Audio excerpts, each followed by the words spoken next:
I am psychiatrist Hye-shin Jung. These days,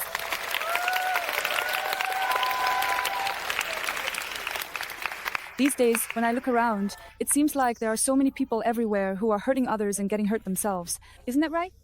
It's not just online, like on social media, but also offline in our everyday lives. These things are very common. And it's not just with people who are distant or not close to us. There are so many relationships where people hurt and get hurt, even among family members or close friends. When you think about it that way, sometimes it feels like the relationships we have are like a minefield. We need to try to solve this problem together. But today, I don't intend to rely on existing theories or academic explanations to do that. I've met a lot of people up to now from all walks of life, and through listening to their innermost thoughts and feelings, I sincerely hope that together we can take a careful and practical look at exactly what kind of healing and comfort we so desperately need in our lives right now. As for me, including my years as a resident, I've been working as a psychiatrist for almost 30 years. When I counted and organized the people whose innermost thoughts I have deeply encountered and listened to, it turns out to be over 12,000 people. Of course, among them, there are people I met in the hospital while wearing my doctor's gown, but actually, starting about 15 years ago, I began to look into the innermost thoughts of people like major corporate owners, CEOs, and executives. Along the way, I also met politicians and legal professionals, and I looked into their innermost thoughts as well. Among the politicians who ran for president, there are about 3 people with whom I have conducted in-depth one-on-one psychological analyses and listened to their true feelings.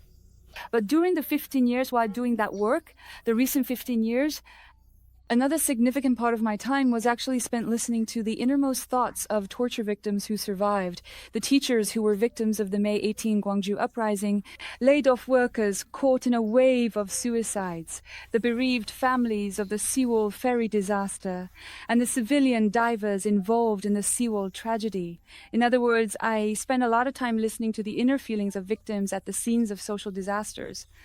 So the people I have met up until now were not just those who came to the hospital as patients, but also people who are proud of being more successful than anyone else in everyday life, as well as those who have been cast down to the very lowest rungs of our society. I have seen people not only from the front, but also from behind, not only from above, but also from below, and from the sides as well. Based on those experiences, I would like to talk with you all today. I won't be bringing in theories or citing other famous psychoanalysts. With that intention, I have come here to speak to you all today, in our times. Thank you. What I think is the most necessary form of healing in our era right now is this. I believe that the most needed form of healing is the kind that allows us to heal ourselves without relying on psychiatrists or professional counselors. This comes from my own experience. And the reason is this. Our society has far too many wounds. If every time we get hurt, every time we struggle because of those wounds, we have to seek out a professional just to get help, then it becomes almost impossible to live our daily lives properly because we are under so much stress and constantly going through difficult times. That's why we need healing methods that we can practice on our own. For example, let's say hypothetically, there was a law that only people with a chef's license could cook. Yes, I sometimes imagine that. Then our daily lives, at the very least, we'd have to line up in front of the homes of licensed chefs at least twice a day, and every time we got hungry, we'd have to repeat that process. Living like that, we wouldn't be able to live our lives with dignity, nor properly do the things we want. But that's not how we live, right? We have something called home-cooked meals. Even if I can't cook as well as a professional chef, I can still make my own meals at home and satisfy my hunger. And in fact, home-cooked meals, you can go your whole life without any problems not eating chef-cooked meals. But if you don't eat home-cooked meals for a long time, you can become emotionally exhausted. It can even make you psychologically unstable. That's why we need healing that's like home-cooked meals, something we can do on our own. That way, we can get through this stressful world while maintaining our daily lives. A kind of psychology that allows us to heal ourselves. Something like home-cooked meals. I came up with a name for it, appropriate psychology. A psychology that is just right. That's what we need. If I were to tell you the core of this psychology, it's empathy. But maybe you were expecting something more grand. You might be thinking that, but that's not it. Empathy, everyone. You might think empathy is just listening while nodding along and enduring, but that's not real empathy. That's just emotional labor. That way, you can't truly listen to someone all the way through. Eventually, you'll explode. And if you just keep forcing yourself to listen like that, you'll end up breaking down too. The empathy I'm talking about in appropriate psychology is also related to today's topic. Everyone's feelings are always valid. Being able to recognize this is what empathy is. With that premises, you might be wondering what exactly that means. Let me explain it a bit. There was a boy in his first year of high school. He always had a lot of conflicts with his parents. It was severe. So he often wouldn't come home at night, or couldn't bring himself to go in, and would wander around the house for 2 or 3 hours at night. He'd debate whether to go in or not, and in the end, he just wouldn't go in. Whenever that happened, he would call his friends. I'm around my house right now, and it's been like this for 3 hours now. And usually his friends would say things like this: "Why are you being so pathetic right now? Just go home. You idiot," they'd say. That's how they speak. When he calls his friends, that's what they say to him. It's like opening a window because you're short of breath, but then you feel a rush of exhaust fumes coming in, right? Do you think he called his friends to get advice? Of course not, right? He called because he needed someone on his side emotionally.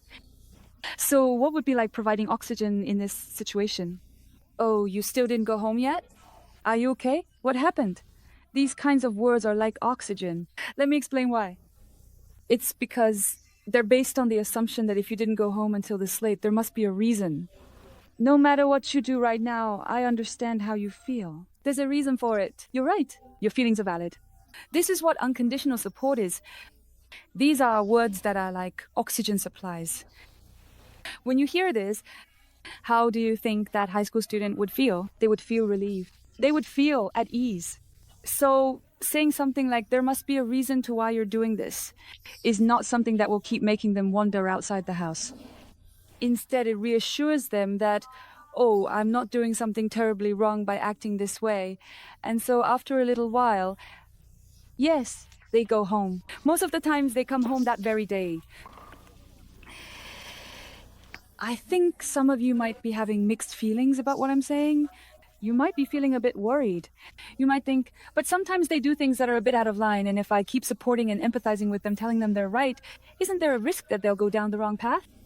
Won't they end up making the wrong choices? In situations like this, don't they need a bit of tough love?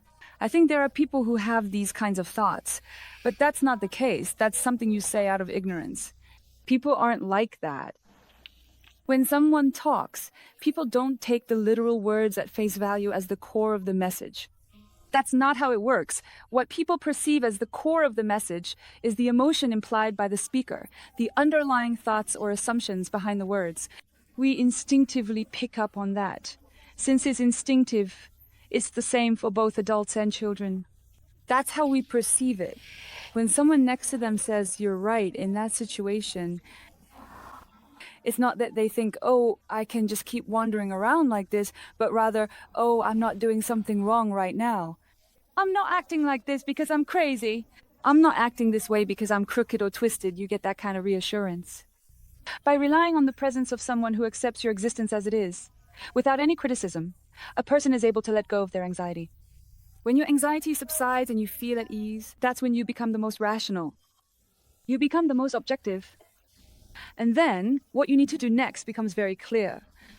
People have these kinds of thoughts. This 17-year-old boy, too, wanders around thinking these things. Why am I out here like this on such a cold day? Seriously, what am I? What kind of pitiful situation is this for me? Why am I doing this? Even as he wanders around, that boy has these thoughts. Even though he has a clear reason he knows for leaving home and not being able to go back, he still asks himself, "why am I like this?" It's human nature to keep having these kinds of thoughts. That's what it means to be human. Because that's human nature, that's also why it's important for others around us to support us and tell us that we're right. It's because we're human that it's so difficult to be completely on our own side. That's why we need that kind of reassurance from those around us. I think there are probably people who are having these thoughts right now. As you listen to this, you might be thinking of someone who comes to mind, but you believe that person wouldn't have these kinds of thoughts. They won't worry about things like that. They're living without any hesitation like that. Is there someone like that who comes to mind? Is there? But even those people experience these kinds of conflicts. Yes, even people you think would never feel that way also experience these kinds of conflicts. That's just human nature. That's how the human mind works. When we fully understand that, we can say you're right without hesitation and with confidence and make them comfortable. That type of empathy, it's not just for show, but rather it is truly empathizing with our full hearts. That kind of empathy can even save lives. Yes, this is something I have experienced repeatedly in the field. You might be skeptical, wondering and worrying about something like this, but isn't there also situations like these? Someone says, I want to die. Is it okay to say, you're right? Can you do that? I hate someone, I hate that person so much that I want to kill them. I want to burn everything down. There are people like this too, so even then, should you say they're right? Yes, absolutely.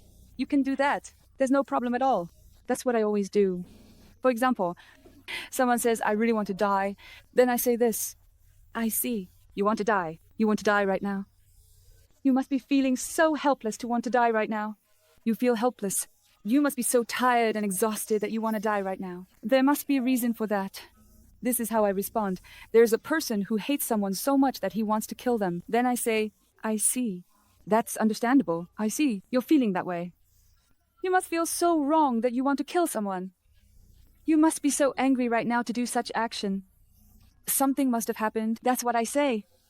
Then, from that point on, they start opening up. The person starts talking about just how angry they are, how wronged they feel, how exhausted and worn out they are, and what their overall situation is like.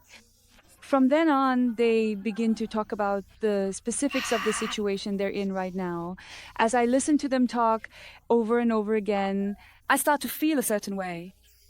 You know how when a radio isn't tuned to the right frequency, you hear all that weird noise? But as the frequency gets closer to the right one, the static disappears and the sound becomes clear.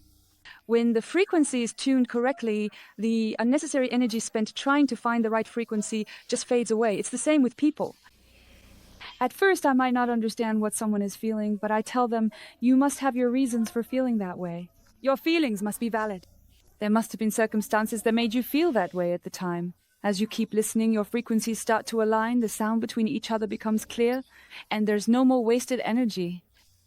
In that situation, people receive unexpected, unexplainable comfort. For no particular reason, you suddenly feel like you want to try living again. That's just how the human heart works, and that's exactly why everyone is right. That's the true power of empathy, putting your whole weight into it. And not so very long ago, I heard a story about a mother who lost her child in an accident a few years ago. That mother now goes to work, and one morning, as she was driving to her job, suddenly, without any particular situation that would remind her of her child, tears started to flow for no reason, and she just began to cry. She was driving, but her vision was blurred by tears, and she couldn't drive anymore, yet the tears just wouldn't stop. So she couldn't go to work that morning and came back home, but even as the morning passed and afternoon came, her tears just wouldn't stop. She kept crying, and as it became more urgent and frightening, she went to the emergency room. It was around the afternoon. Even though it was afternoon and she had gone to the ER, received breathing treatments and injections, her tears still wouldn't stop. Because of that, she started to feel scared. She thought, am I slowly going insane? A kind of fear like that began to take hold. So I met her late in the afternoon. She had been crying all day, so she was out of it and exhausted. She said to me, Doctor, I feel like I'm slowly going insane, turning into a crazy woman. So I responded to her for convenience. Let's just call the lost child Ben. So I said to her, if Ben's mom loses Ben and she's okay, is that really being a mom? Ben isn't here right now, and if Ben's mom is doing fine, that's what's crazy. Why are you saying such harsh things to yourself, calling yourself crazy? You should apologize to yourself. That's what I said to her. Then this mother started talking, crying as she spoke. Doctor, that's right, isn't it? I'm not crazy, am I? It's because I'm a mother, right? After saying those things, it seemed like she was finally relaxed, and she leaned over to the side and suddenly drifted off to sleep. After about 8 hours, her crying finally stopped, as she fell asleep. You know, people don't go crazy for no reason. There's no one who wants to die for no reason. There is always a reason. Even if someone feels like they want to kill another person, there is no one who feels that way without a reason. People don't feel that way for no reason. Whenever someone feels a certain way, there is always a reason behind it.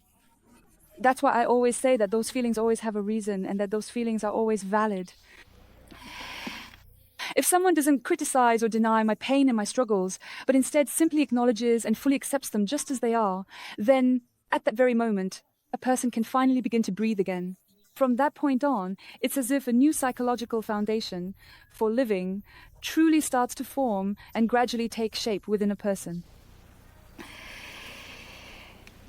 You are right, and so am I. Yes, everyone's feelings are right. But just as this mother called herself crazy, what's actually harder than empathizing with someone and telling them they're right until the end is saying, I am right. There is a reason why I feel this way. Telling yourself that I am right is actually even more difficult. Anyways, the point is that a person's feelings are always right. There are no exceptions to this. No matter the extremity of someone's feelings, that person is still right. There is always a reason. We need to ask about it, and we need to listen to both you and me.